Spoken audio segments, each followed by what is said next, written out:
সানিয়াস রান্নাঘরে স্বাগত। Hello friend, আজ আমি পান্তা ভাতের ডিশ বানাবো। তার সঙ্গে কত সুন্দর 4টি পদ দিয়ে তার রেসিপি বানাবো। দেখো কীভাবে এত সুন্দর করে পান্তা ভাত খাওয়া যায়।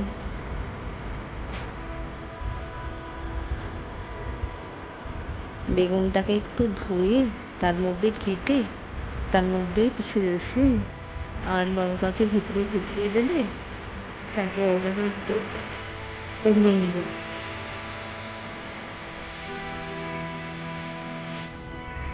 আর একটা সাইডে ভেঙে সেদ্ধ করে নেব, তাহলে দেখবে একটা রেসিপি কমপ্লিট হবে।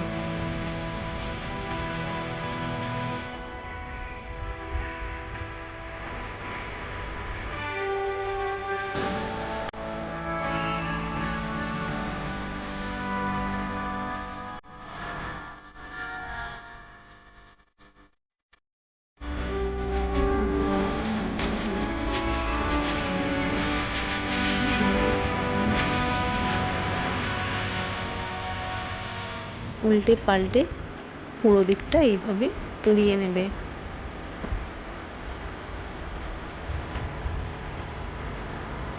হাতে পানি দিয়ে ধুয়ে এইভাবে সারিয়ে নিতে হবে।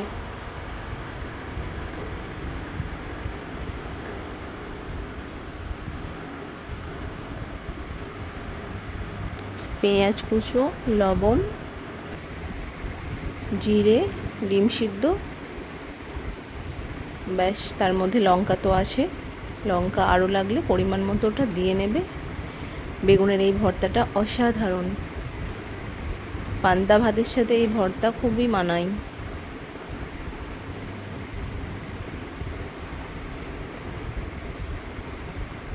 কড়াইয়ে তেল নিলাম, আমি কিছু মাছকে ভেজে নেব।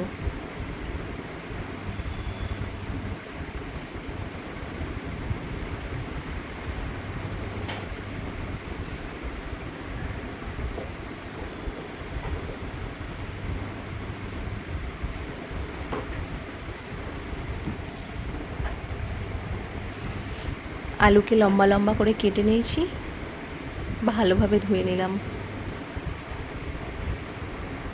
পেঁয়াজ কুচো,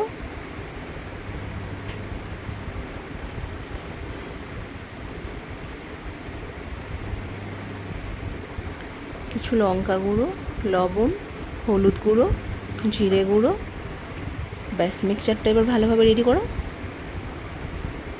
রেডি। এবার এটা ফ্রাই করব।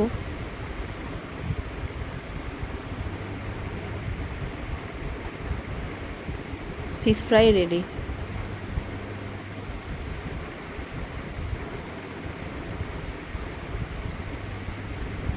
এভাবে আলুটা ভেজে নেব, এর সাথে পান্তা ভাত অসাধারণ লাগে।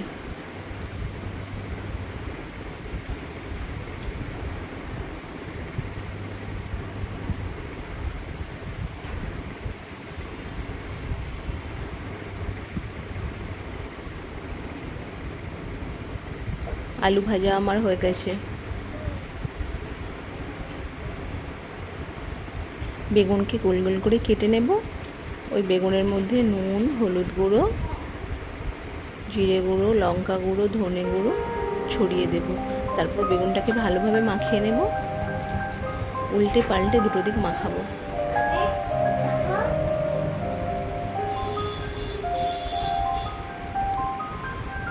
মাখানো আমার রেডি। এবার এটাকে আমি তেলে ভাজবো।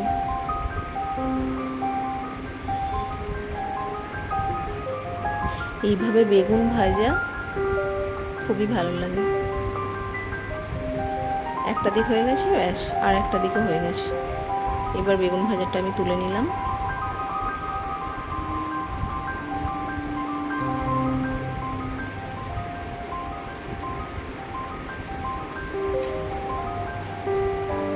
পান্তা ভাতের জন্য চালটাকে ধুয়ে নিলাম। এবার এটাকে গ্যাসের ওভেনে বসিয়ে দেব।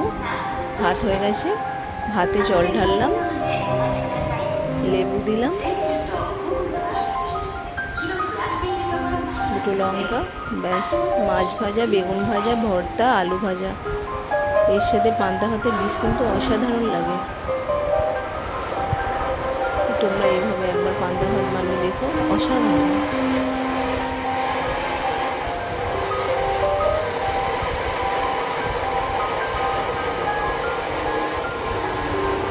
কার কার পান্তা ভাত ভালো লাগে কমেন্টে জানিও।